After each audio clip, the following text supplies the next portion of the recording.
Julia, I love that we found each other on LinkedIn. I'm trying to think how you initially found the Idea Citizen LinkedIn group, I believe. And then one of the things I love that happened is as a group owner, you came in and like knocked it out of the park. You were also a woman. I'm so tired. Okay, I have a lot of opinions.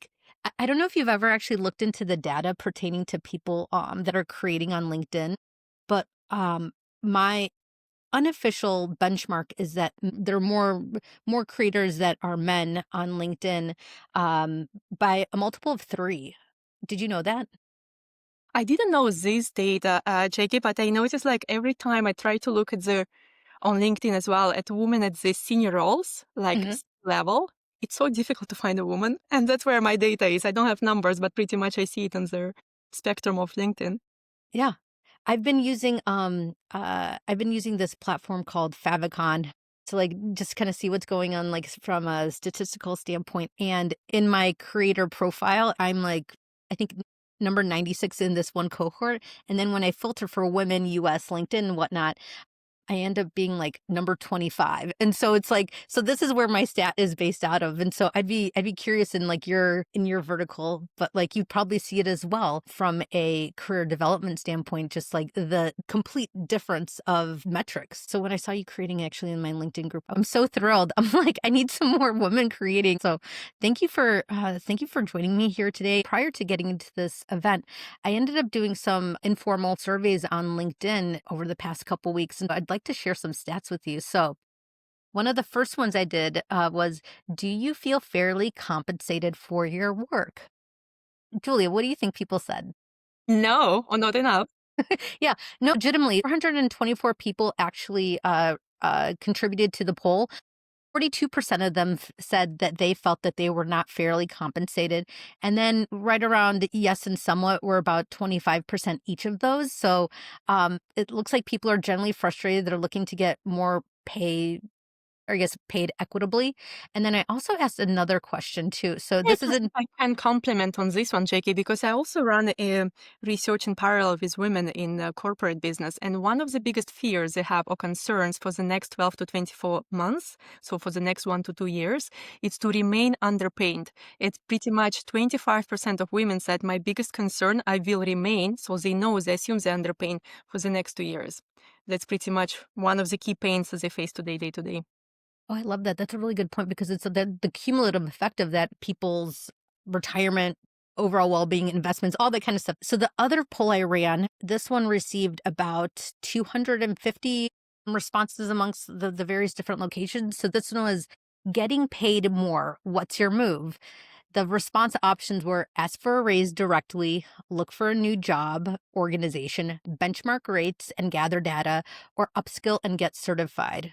How do you think people voted? Look, to be honest, all are fair, but probably the highest upscale of salary you can get if you change the companies. That would Ding, be ding, my. ding. Yeah, you're absolutely right. So 46% of the people actually voted that they would probably start looking for a new job. Not just employers hear this data because it's such a huge cost of losing people, right? Only because they're not paid fairly. Julia Snedkova is an executive career leadership coach. She specializes specifically in ambitious corporate women, but this conversation is going to touch on men and women. So don't worry that we're not going to only be talking about one group. Julia is known for helping leaders break through promotion ceilings, 16 plus years in Fortune 500 leadership experience, instead MBA, boardroom fluency with ICF certified coaching expertise to deliver strategic, results driven growth. I know you talk a lot about getting underpaid and what a good environment looks like in your newsletter. What is going on with pay generally? Men and women feel like they are underpaid. Have people always felt this way? It's a good question you're raising, right? So there is a one question of perception because, like, for us to answer this question, if people always felt this way, we need to pretty much compare the comparable sets of data, right? And there is another perception that we see a lot of today, like I see a lot with my clients, that people start position themselves for career or for power completely differently. So quite often there is a tendency to expect that career will build itself while instead of taking some actions or instead of taking some ownerships of your careers, it will bring the results that you want. So logically, to connect the dots with your results, if you sit back or you put your head down, you work hard, you really deliver results, and you expect that it will happen on its own, it will not. Like the odds are very, very high. You will not get where you want to be, or at least you won't get there within the time frame you want to get there, or you won't get there under your terms. The outcome will be disappointment. And I see it's kind of what happens a lot today with people, because we have a tendency, and me included, I really lived it in my own career, that we build or live through our career on inertia. We don't plan it. We're like, okay, I'll stay one more year in this role. Okay, maybe Yeah. I'll get promoted, maybe not. But look, it feels like a comfort zone. Maybe I'll do one more year. And that's how time flies. But time does fly very fast, right? And then Yeah. you turn your head, it's been 10 years. I was like, oh my God, what I'm doing here. And yes, I'm still underpaid because I didn't move much. Oh my gosh, that's like so much money left on the table. And that's incredibly frustrating. Specifically, it's like COVID, pre-COVID, post-COVID. I think like it's hard to like not get, but I feel like COVID was kind of a little bit of a line in the sand where it's like people are also thinking about like, what am I doing? How does it translate into my compensation? How can I potentially maintain a little bit of my authenticity and who I am and also convert that into getting paid? So your financial security and your financial well-being in your career. No, look, nothing is impossible, right? So, like, to make it possible, you just slice it in a small steps. So to answer your questions, how do I connect my values? The first question I would ask, what are your values? Because quite often people say, hey, it's not in line with my values. I was like, what are yours? And then Mm, people cannot answer. So I would really encourage everyone who is following this call today, please pause 15 minutes, list what are your values, and really select what are my top five, because your top five should be non-negotiable. And if you define, okay, this is negotiable, but this is not, that's what should drive, that should become your North Star in your next job or role selection. So if you enter the company and you see corporate culture or management style or leadership behavior or business priorities are not in line with what you set for yourself as your own value, walk away. Because eventually in 1 year, 2 years, 5 years, you will be frustrated. And so you will look back and you will regret. And so the only way to avoid it is to be honest with yourself. And even if honesty is not on the values list, just always be honest with yourself. Say it out loud. Look, walk away, because I'm convinced there are corporate environments that would match your values. Yes, it might take longer to search, because the search for values, the need of values being present in our daily life, I agree with you, it became so omnipresent. I hear it again and again from the clients, especially probably those who spent a bit longer in a career, right? So because you said when I started, it was only trust, but then eventually over years, your list grows, right? Especially after 10, 12, 15 years of career, people say, no, I'm not working here anymore because it's not in line with my values. Start getting this strength inside and voice saying, I'm walking away. And so, yes, first of all, figure out what are your values, stay true to them, and don't be afraid to walk away. I feel recently, so one of my, to your point, my current value at least is a little bit of freedom and flexibility, only because not that I don't want to work, it's just that I have life parental duties to a very young child and everything that I'm like, I can't really, I feel like manage my way out of this. And so recently I actually was offered a job through like a friend of mine to come into her company and actually as like a fractional chief marketing officer, head of marketing. And it was just so perfectly timed because she was like, I know what you're looking for. And she's like, I feel like I can give that to you and I need your help. So I'm like, oh my God. Like, and then it eventually came, but I got to tell you, I think I got very discouraged and disappointed. And I was like, okay, like, I think I'm just going to have to figure out something else or wait a little bit. And of course, with the security of like, my husband, there's a household and everything. It's not just me. I feel like I could do that. But I guess, can I, like, what kind of like values are like number one driving objectives are you finding from some of your clients? Like, what are people looking for right now? And is this different from a few years ago? I hear a lot authenticity that you mentioned, because it's important for people to finally, and I'm glad I'm saying finally, to be who they are at work, but also who they are in private life. So they don't want to play this into the masks, the games that we say like, okay, this is my career life. I'm different. When I come back home, I'm different. No, I want to be authentic. I don't want to change myself. I don't want to break myself. I want to be who I am. Yeah. Second one, it's integrity. So for people, it's really important how business is built, how results are achieved. So people really want to have leadership leadership team, I mean, above them, who walks the talk, and so who really delivers what they promise. So now I guess the responsibility on leadership grows even more. So like I would really love, again, more employers to get this feedback on board. And then like the third one, those two always consistent. Like those two I hear pretty much from every client. And then the remaining one, I hear a lot of trust, because it's important that people could trust their management. It's important also honesty or transparency, that whatever happens in the organization, it's a public for everyone. Also collaboration, so you really work as a team unit and not like me, myself, and I'm standing here for myself. So it's really more individual, but integrity and authenticity like really plays a big game here. I have 2 follow-up questions to that. So 1, how do you suss out an organization for that? But also then number 2, like we're here talking about pay. So how can that translate to pay? Like what does that look like? Look, what it looks like in terms of pay. So for me, pay doesn't come to you, right? As the power doesn't come to you. So like for me, like we chatted with you on this topic, and I love this topic. There is a big difference between earning power and positioning yourself for power, right? Earning power, it's hoping you for power. Positioning yourself for power is doing, right? So it's being more active and more present. So for me, how you convert your values. So when you identified your values, you know who you are, then start positioning yourself for power, right? Remember, your career is a strategy.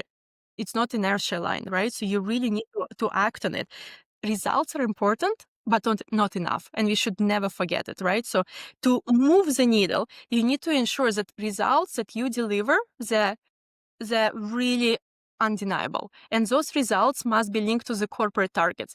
The biggest mistake I see of so many people doing it, it's kind of, I'm delivering results within the scope of my business unit, within the scope of my region, country, but they're absolutely disconnected to what company is looking at. They're not connected to P&L, they're not connected to market shares, they're not connected to what shareholders are looking for. So on one hand, you're so excited, it's kind of a self-fulfilling prophecy, like, oh my God, I delivered. I used to lead marketing teams, and my biggest battle was when marketing would come back to me at the end of the year. It's like, look, we delivered on the results, we produced this amount of marketing materials. And my question would be, so what? Yeah, yeah, yeah, yeah. The best question I wish everyone would ask themselves, okay, you delivered, so what? So how it is connected to the business. So make sure your results are visible. Make sure your results are really linked to their business need today. And then, of course, to move it to answer your question a bit further, to connect it to the pay, map the power grid in your company. You need... Oh, what is this? Tell me more. Yeah, because you need to know every decision maker. And by decision maker, I mean, you need to know who takes decision for budget. You need to know who takes decision for the project allocation. You need to know who makes decision for their promotions, right? And you need to know as the next level of your career circle, level +1, level +2, etc. So you have at least visibility, right? I'm not saying yet go and build your networks. First, as a first step, know who does what, right? Because again, if we tend to sit in the corner behind our desk and expect that promotion will come our way with salary increase, of course. Yeah, good luck. Exactly, good luck. Know who is responsible for it. And another one that I always reinforce, it's linked back to position your power. Own your narrative. Own your narrative. Know what you want. Because if you expect that you'll get promoted, but you cannot verbalize what promotion means for you, you don't know why you want this role. You don't know if it's a good role for you. You don't know if you have skill set. You never spoke about it. You never asked for it. How do you expect that people will connect you to this role in the rooms where you're not in?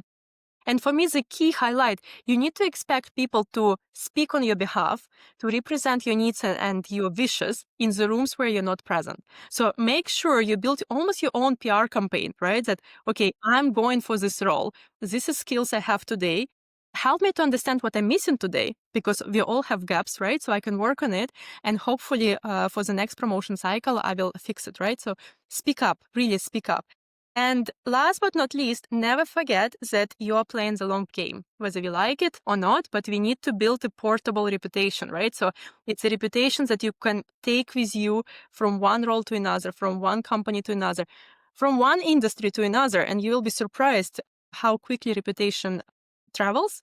So really think how you build it, how you position, never burn any bridges, be always strategic how you approach any request for promotion, any request for salary increase, always use data.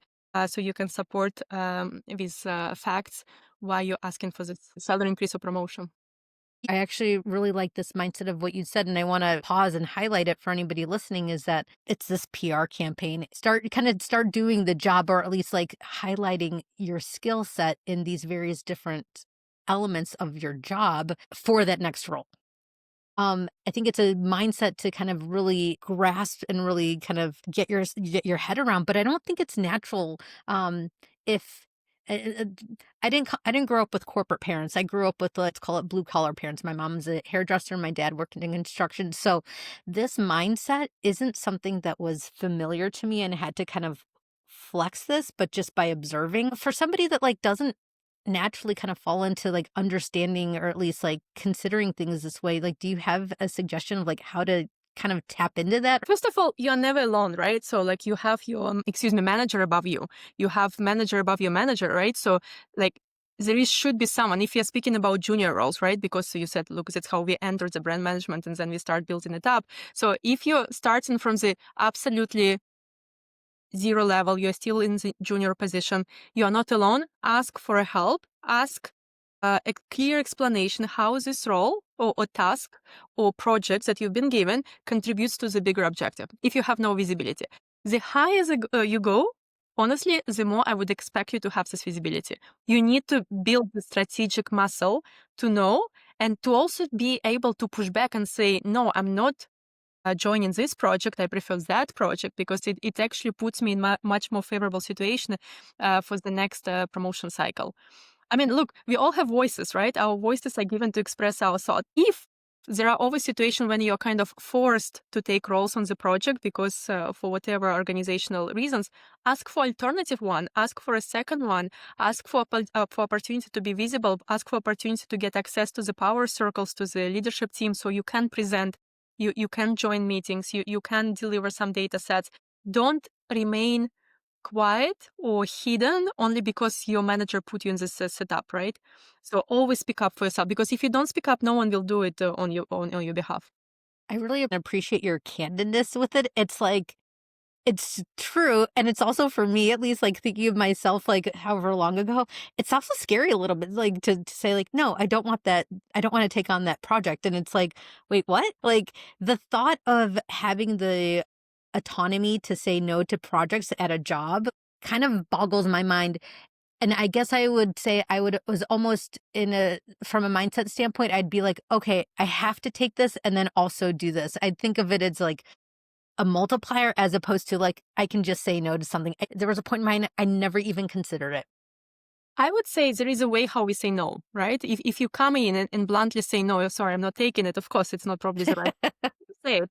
But if you really analyze a project and you see it's not the best usage of your expertise, not the best usage of your knowledge, not the best usage of your seniority, then you explain it. And again, always use the data, because you can say, okay, I know you put me on this project because yeah, I'm much more senior. So you want to have more autonomy on your side. You don't want to get involved in the project. But I would recommend to put someone more junior, because this person can grow and the person can develop, instead of me doing something that I've done already 10 times before. It Sure, all yeah. depends how you position it as a value for the company and as a value for your manager. I love it. I love it. I just wanna chime in with a comment from Pasha. I agree with Julia. Don't base marketing success on volume of content. Use percent of goal metrics based on the business's needs, which should be defined in the kicked up of the campaign charter. Yeah, I think Well, that's spot on. Absolutely. thank you, And let Pasha. me what are other blind spots that, like, people need to look out for regarding their career? I think the main one, what I see, is what we discussed at the beginning, also like what I call quiet excellence trap. It's kind of when you believe that merit will deliver promotion, but they're not linked, right? So meritocracy, it's not necessarily gives you automatic outcome, right? So you still need to invest, you still need to be proactive about how you build your career. Second one, not speaking up. So not raising your voice, accepting projects that are not strategic for you, putting yourself in the situations that are not necessarily needed at the moment. For women, a lot, unfortunately, still a lot. We're in 2025, but I see it a lot. It's a lack of confidence. And it's almost like an omnipresent disease. Unfortunately, women realize that, okay, what advice I would give to my younger self, they always say, be more confident, but they Yeah, say it like 20, 30 years later, right? So yeah, that's kind of, I would wish for every woman to realize a bit sooner, because yeah, it changes the energy, it changes the positioning, it changes how you react to what you're asking for, how you value yourself.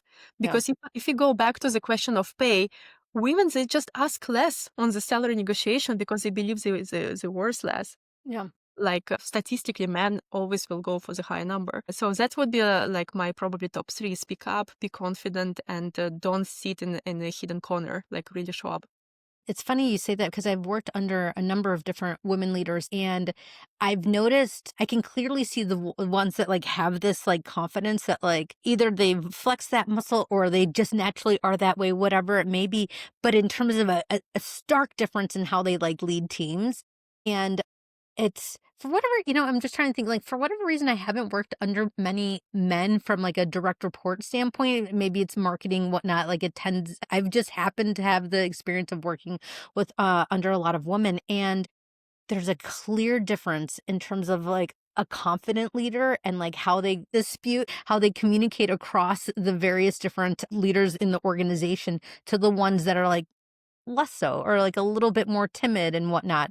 And I got to tell you, like, actually, my last boss, Katie Lilly, she's now at this dog food company, but like I think one of the strongest leaders I've had the opportunity to work with, she was what I perceived as incredibly confident. And so, like, in scenarios where you think like something's bombing, she's like, she had so much information just at the top of her head, but she also wasn't afraid. She was not afraid of disputing with people, and I was like, "Who is this person? Where did they come from?" But I just wanna echo your points around the confidence. It's like it's a huge part of it. And So I think if I confident. can compliment your example, apologies to No, please. chip in. If you look kind of in the reversed order, I would also argue that would be the most memorable leaders you ever had, Yeah, and also the most respected leaders you ever had, right? yeah. Because this confidence, it's not only how you position the person, but also the impact this person has on the teams and organization. And quite often, it's also perceived by teams differently than a very weak or soft manager. Yeah, yeah, and you want a strong manager ahead of you because then other because I've had sometimes, there have been weaker managers, and as a team member on their team, you're like, "Wait, am I going now into the wolf's den? I thought you were supposed to be the one to do that. Isn't that, like, the agreement here? Like, I support you, and I'll give you everything," but it's like, "Wait, do I have to do the same stuff?" I'm like, "I thought that's your job," on some level, but to your point also, though, like, building your voice and flexing that voice, like, you also need to get comfortable with those things, and, I won't say that that's been one of my gifts, like, it's been tough. Look, we all have gaps. We all have gaps. Let me ask you this also about bias because I know you specialize in working with women, but like let's be honest, there's also bias on a multitude of different reasons within an organization. Are there certain biases that you see in an organization that like you see more commonly than others? And then subsequently, how do you work against that or how do you maybe work that into your advantage? So if I start with your first question, so of course we unfortunately still have a lot today proximity bias in the corporates, right? So people get promoted from the circle who is closer or who is much more familiar to the leadership team. We have like me bias, right? So people tend to promote people who are similar to them in terms of personality, in terms of decision making. So it surely plays significant role. Interesting enough, I was speaking to one client, a beautiful woman, and I highlighted beautiful woman, working in the pharma company in the Middle East. And so she had a bias from the male side saying, you're not promoted for your knowledge, you're promoted for your looks. And so she had to fight a lot saying, no, guys, like, yeah, okay, so the nature gave me what I have, but I do deliver, this is my results. And so to move to the next question, so it's important to always operate with data. So always have Excellent. your Excellent. your results written up. And again, don't just write results. Link your results to a big strategic objective so you can articulate what you've done and why you deserve this promotion, why you deserve the salary increase instead of someone who is just happened to be in a closer, intimate circle of the leadership team, right? Before I actually go into this one, when I work with my clients, I always start that bias is not your personal fault. Like really, because sometimes we have That's somebody else's. Yeah. bias is a system fault. It's been there before, it is there today, highly probably it will stay there tomorrow, right? So I'm not putting responsibility on someone else, but I don't want you as a human being, me, myself, anyone, be frustrated because you believe someone is wrong with me. No, it's not an issue because otherwise you'll get blocked and you will not move ahead. So just don't internalize, accept that it's a system issue and find a way, learn to work around this issue. So as we said, start with using data as your leverage, like really note everything that you delivered, how it's linked to the corporate objective. Build power networks. It would be the next one because people really procrastinate on doing it. So tip I'm giving to my clients, imagine you just started a new role, start building your network for the role in 5 years. Start building it today. Because don't wait when you get out of job, when you lose your job, when you won't get promoted on time, and then you're in panic. Okay, what's happening to my networks? But your networks are dead. They're sleeping. Really start already networking for 5 years ahead. And someone gave me interesting stat. For someone to get on board, you need to network for 10 years. Like you really 10 years. Oh my God. you really need to be known in a good, like if it's a good high level board, right? You really need to be known in the right circles and you're not getting to the circles via 3 DMs on Sunday on LinkedIn, right? So it takes investment, time investment. And I would really encourage, like, make yourself a rule, meet one stranger per week, right? Like stranger from your industry, from your function, learn, exchange, and you'll be surprised how people are open to exchange, how people are open to share and just jump on the coffee chat and discuss how it's happened between us, right? Yeah. God, these are such I feel like I'm sitting here like bobbling head and everything, but like what you're saying a lot of it just continues to resonate. And yeah, I think all these words need to be said. And I also think this is a really good spot to kind of plug LinkedIn a little bit. It's like both you and I are both utilizing LinkedIn as a tool for highlighting our professional and personal brands. And anybody that's also like younger or earlier in their career, like I just I can't encourage it enough just to be like making yourself visible on LinkedIn and building that brand because let's say I've been doing this live component for just I think it's been since March. And number one, I actually got this fractional CMO job because of what I've been doing here. And the comment was, it's like, I see you everywhere on LinkedIn. And I've also looked for people via LinkedIn. I'm like, wait, who is that person? Or I think they had like a red background, or maybe their name was Julia. Let me go look around. But it's like you forget people. Let's call this like a digital proximity. It's like if you are putting yourself in front of people on an ongoing basis, like you will be memorable on some benchmark for an opportunity that may become available. And I mean, I think this actually transitions well into kind of the next part I wanted to talk about, but like AI and visibility. I think, I don't know, we're very much in the early stages of AI. I feel like that can really work in somebody's benefit or like the detriments. What is the digital landscape and specifically the adoption and integration of AI? Like, what, in your opinion, in terms of promotion and pay and whatnot, like, how can that, how can potentially we utilize AI as like a tool to help with like getting seen and promoted? It's a fantastic question you're asking, right? So for sure, AI came to stay. So it's something that will stay with us, and we just need to find a way to use it in our advantage for career and for promotion. The data I have today probably won't be pleasant data. In McKinsey report last year, it was McKinsey Women in the Workplace. So they had a data that women today, already in 2024, are 18 to 24% less likely to be promoted than men at every stage of their career. So what happens today, if you follow my logical chain? On the other hand, men are much more likely to adopt AI tools ahead of women because they are much more open to technology, they are much more at ease with technology. They have this natural curiosity. And so as a third, companies today are much more open to hear from people who are native Oh, it's to gonna widen the AI gap. technology. So what AI will create eventually, if you don't act now, it will expand the leadership gap. Gender gap in leadership will grow unless we start working on it today. So for me, it's really painful topic because unfortunately, a lot of women today, and again, I speak about women because I feel like men naturally much more proactive with AI. They don't have any curiosity for AI. They believe their positions are protected. They don't want to educate themselves.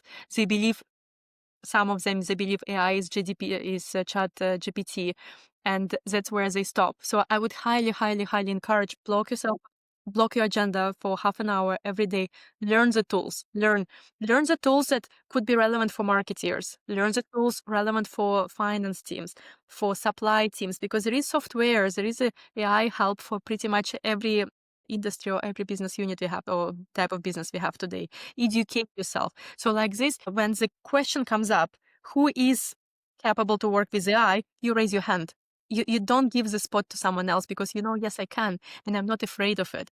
And I think that's kind of the message I want to pass, because this I'd gap. even challenge that further. Don't wait for the question. Just say, "Hey, I'm doing this." The reality is that we're all figuring it out. This role that I'm going to be going in is that the goal is, let's call it, to make this company famous and everything. We're just kind of using that as like a little bit of my guiding principle, but like build visibility, brand awareness, and I'm going to be going in deep on various different tools. And I have been, I'd say, I use specifically Copilot as my agent of choice.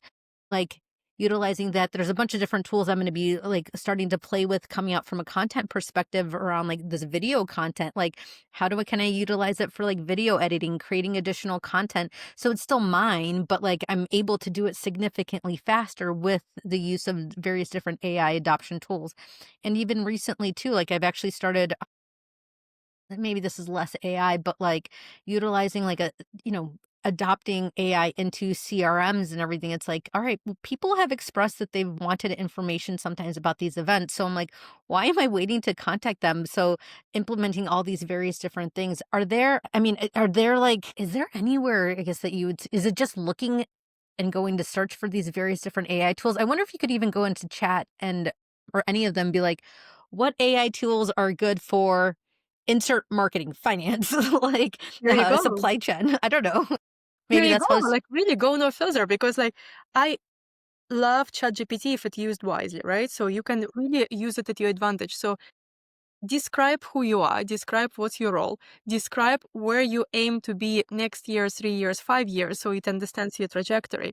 And then yeah. say, what do I need to learn to be ahead of the curve? Because your Mm, goal is to be ahead of the curve. Your goal is to be someone who is automatically chosen for this position, someone who is automatically seen as irreplaceable in a good terms. Because irreplaceable could also mean you got stuck for the same position. No, no, like you are the one who is meant to lead this business, this project. Learn, teach yourself, like really absorb this information. Everything is available online. So make sure ChatGPT gives you a learning plan. Say, okay, what do I need to learn next 3 months, next 6 months, next 12 months? What's my learning plan for the next 3 years? Obviously, don't go that far because AI will overdevelop, but at least like stay on your toes. And I know it takes time. I know it's challenging. I know it's technology. Some of us, me included, not comfortable with technology, but learn. I mean, it's fun. It's remember this, like, you can relate, you have a kid, right? So like remember this curiosity people children have, right? So like yeah, just yeah. bring it back in yourself and go for it. Oh, I love that. There's a good TED talk on that about like play. And then like there's an element that's like, well, you can play. Like we're sitting on our phones like obscene amount of times throughout the day. It's like, how about you play in something that like reinvesting in yourself and you know, and whatever that looks like. I think that's gonna be valuable to consider like what companies are missing out of when they're not promoting from within. And the reason I want to kind of think about it this way is that I think if you understand I think if we understand maybe like their pain point or potentially what the organization's going to lose out on, I think it further emboldens us in terms of like encouraging a company to like value their existing workforce as opposed to those 42 some percent of people that are just going to say bye and then now you have to go retrain everybody, which is a lot of work and a lot of lost revenue. So, what is the cost that you found to organizations for not elevating their existing workforce? Look, you mentioned it yourself, right? So if you need to re-recruit 40% of empty seats, right? So it's a huge cost. So I always start with the financial costs, right? So there is obviously a hard financial cost that company needs to carry to cover turnover cost because they need to replace people, they need to onboard people, they need to re-educate people. So yes, it sits with HR team, but it has a toll on the whole organization because someone needs to deliver this job in the meantime, someone needs to back up this person, etc. Then you will have obviously the revenue drag because the senior person will be out of the seat. Then you'll promote someone else. If there is a uh, gender discrepancy, right? So like a men promoted, we don't promote women. We know that gender diverse teams, they have by 30% plus financial success, high Mm, probability of achieving financial success. So it's important to have like really gender balanced teams at place. Second, for the same logic, you might have innovation risk or innovation cost in this case, because like the more diverse your team, the more creativity, the more openness to innovation you can generate. love it. And it also kind of makes your company a bit more future proof, right? Because if you're ahead with innovation, you're preparing for what's coming tomorrow. Obvious, but also not so many companies think about it. Reputation risk. So if you're really not thinking about it, you put your brand at risk. You put your reputation as a company who are not promoting or not maintaining diverse teams. Companies who are really not growing talents from within and actually just letting them go. I've seen it so many times when teams become frustrated when for very attractive roles company decide to recruit someone from outside instead of grow from within, because you do have sufficient amount of talents. Just invest time, invest trainings, invest some mentoring, so the right person would grow from within and take this role how they deserve outside. Yeah. Eventually, I guess it would bring you to competitive disadvantage, because like if everything starts falling apart, you have financial risk, you have innovation risk, you have a reputation risk, you have culture that is dissolving itself. So obviously your company will be much weaker on the market long term. I don't see a lot of companies doing that, or maybe I've just haven't been at those types of companies. Or so, there's a multitude of different things. If somebody is interested in furthering their education, preferably, and, they probably want to do it on the company's dime, like whatever that looks like. So some companies do offer education reimbursements. I think a number of them probably don't. How do you get buy-in for some of these like upskilling opportunities that are might be available? I guess first of all, you need to again, I'm a fan of data, right? Leverage Yeah. data. Showcase that there is a need for you to bring the skill on board. If I go back to the example of AI, you see there is a huge opportunity to bring AI knowledge to your team. Go to your manager, explain why you should be the right messenger, or because why companies don't invest in the external trainings, because they don't see a link. If you explain that, okay, I go outside, I get this training, I spent, I don't know, 3, 5 days studying something, I then will bring it back and I will teach my team. So everyone becomes, bless you, so everyone becomes knowledgeable on specific topics. So like this, it becomes a fair time and money investment. If you just say, look, and it's a real example because I had it from my direct report who asked me, can I have a class on the Italian cuisine? I was like, as fancy as it sounds, I don't see link to the business, right? So like, unfortunately not. Yeah. But so if you have indeed the request something like very random and very like expect to hear no, but if it's really helpful for the business, prepare a business case. Like really, don't just walk in and say, "Hey, can I do MBA?" Just say, "Okay, if I do X, it will generate that, and it will improve our output by whatever the number." Like really build it through the numbers and explain. I think there's something I got from what you were just saying here that I think is a super powerful opportunity for managers as well, or organizationally wide, is to include kind of like the career mobility conversation within, let's say, like if companies are doing like their regular, yearly reviews or whatever that looks like, where maybe a benchmark even. I mean, I'm a company of one right now, but it's like I feel like an interesting benchmark to be like, oh, here are the things that I did. Here are the things to improve. Like, here's like, upskill, like a line item for upskilling where putting the onus on the team member, be like, hey, suggest some upskilling opportunities, like where you can upskill and maybe some training opportunities. Cause also, let's be honest, like, I don't think we've ever had a time where we've had so much like free information available on the internet. Maybe it's like through signing up for a newsletter, maybe it's through course like or inexpensive as well, but like Coursera, like and LinkedIn Learning. I mean, let's bring this back to LinkedIn. Like, there's so many opportunities here for free content. But I feel like that's like a structural opportunity within an organization to like to encourage, if anything, a culture of like of building up and like and I don't know, equipping yourself with more information. I think just like from a mindset, I feel like that would be infectious for a team. I love the word culture because I think that's the bottleneck is, right? Because there is no culture of education because I've seen it in the teams because quite often today, unfortunately, whatever the company workload will be like this, right? What are the reasons we are not discussing here, but workload is already very high. So when you come in with additional requests for training, people start getting frustrated, say, okay, I have deadline for Friday. Now I need to go for 2 days for this public speaking, whatever presentation. So I really don't want to do it. So that's how priority of learning starts falling away, unfortunately. And so, if I would ask my team as like for your own accountability, put yourself half an hour, go learn analytics, go learn, I don't know, if, another language, they would start canceling it out because again, time saving has a stronger priority for them than investing in learning. So it all comes down to what are your own priorities.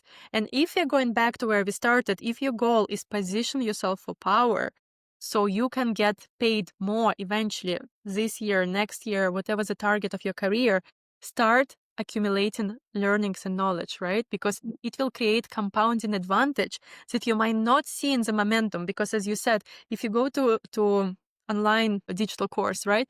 You can do just half an hour every week, but eventually in 1 year, you'll Yeah. create a certain blast of knowledge that you can rely on later on. I love it. And I also think just like a natural place of curiosity. I don't know if I have the bandwidth right now for too much curiosity, but I will say earlier in my career, oh my God. And I think I'll come back to it, but like I consider myself a bit of an information junkie. So it's like, yes, I want to learn. I want like it's like I'm curious. I like this stuff. And you know, and also I guess part of the thing if I think if you're listening to this conversation or if you're in the audience right now, it's like you don't have to try or you don't have to want to continue to climb in corporate ladder. You don't have to do any of these things. But if you want to, these are things that you could be doing. But I don't think there's also anything intrinsically wrong about staying where you are. But also, like, I think you could stay where you are, upskill to some degree within that specific role. I think you may at some point get to like potentially like a salary threshold for that role based on whatever salary bands there are, but I think you could still do like your existing job really well. And actually, if you're not upskilling in terms of AI in some component, at some point you may be asked to out, like if you don't. So it's like, I mean, maybe there's also just like a retention strategy here for your own job, whether or not you're looking to climb the corporate ladder. So here, from Pasha, how often do you find your client's search leads to self-employment? How often do I find my clients search to self-employment? I start seeing more and more today More.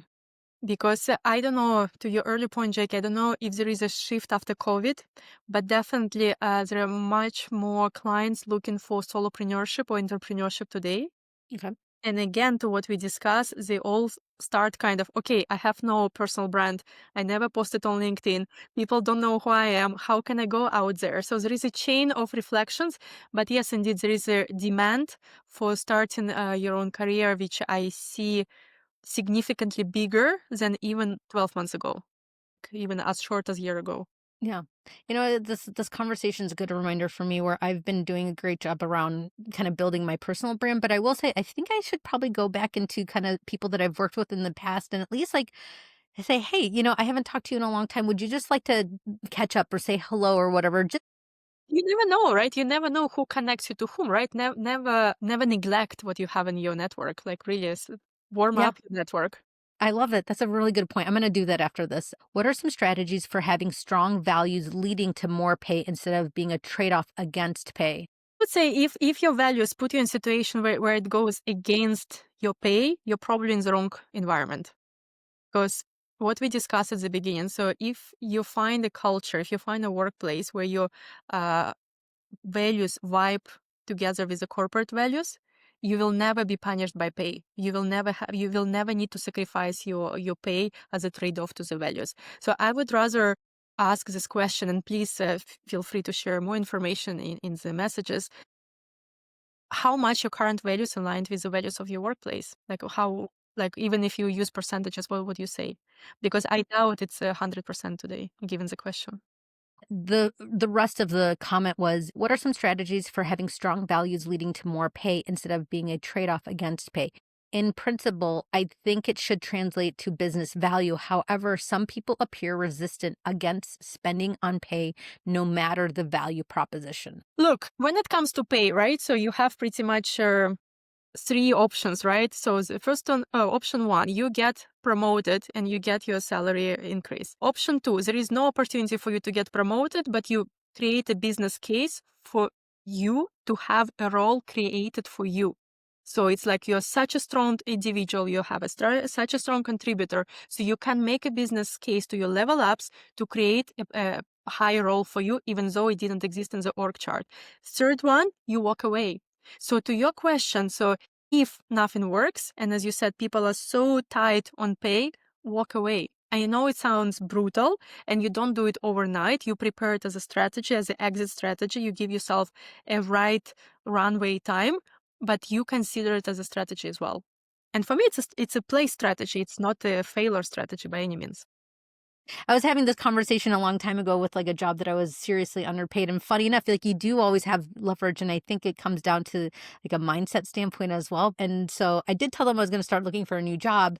It was that kind of relationship there. And then I got a job actually for 3x like that initial salary because I was so seriously underpaid. I just took it because it was just a situation.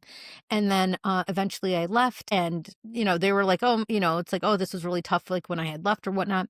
And then I had gotten furloughed because it's during the pandemic and they came back and I was like, okay, well, I'll come back to you guys for 2x. It's like, can you meet me there? They dragged their feet. And by the time that they came back and said yes, I was already back at the other 3x job. And I was like, nope, no, thank you. And then they came back, I don't know, let's call it like a year ago or so, or maybe 6 months ago.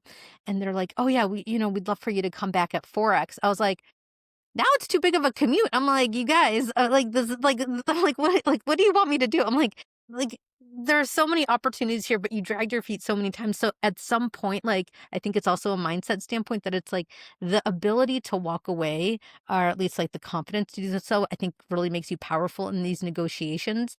Julie, what are you seeing in Europe? In the US, it feels like a tough and weird job market. So like, I think it's hard no matter what you decide to do right now. It's like if you decide to leave, it's hard to find a new job, period. Well, I think it's true what you believe in, right? So I always believe there's plenty of opportunities, right? So like probably majority of opportunities now available in the remote market.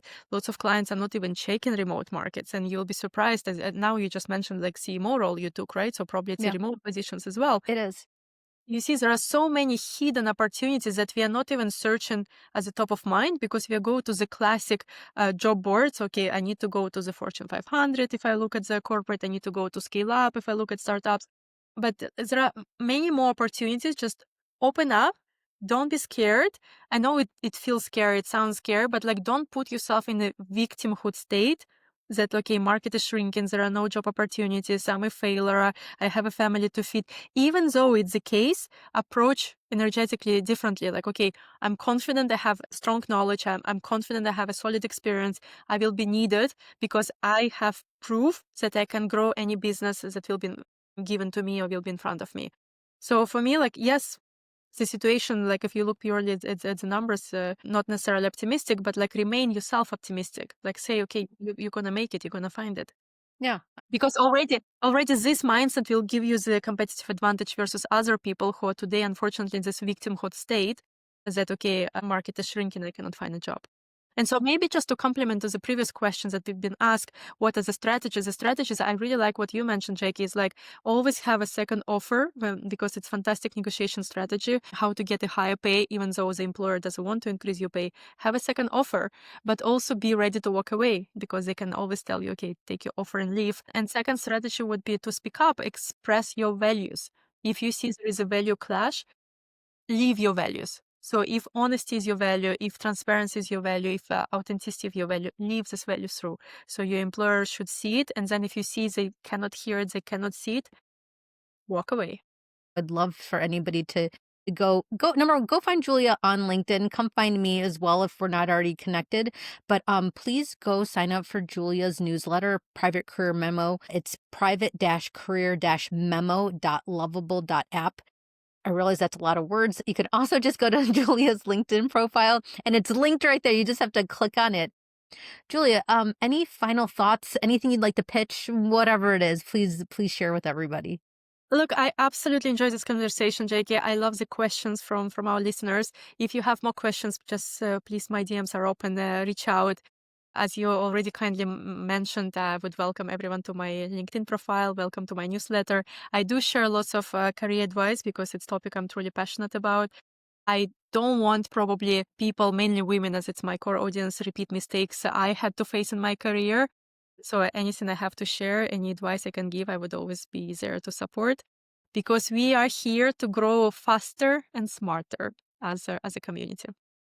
Julia, thank you so much for joining me. Everybody in the audience and anybody listening afterwards, thank you for joining us. And please, ask questions like today or, tomorrow or another day.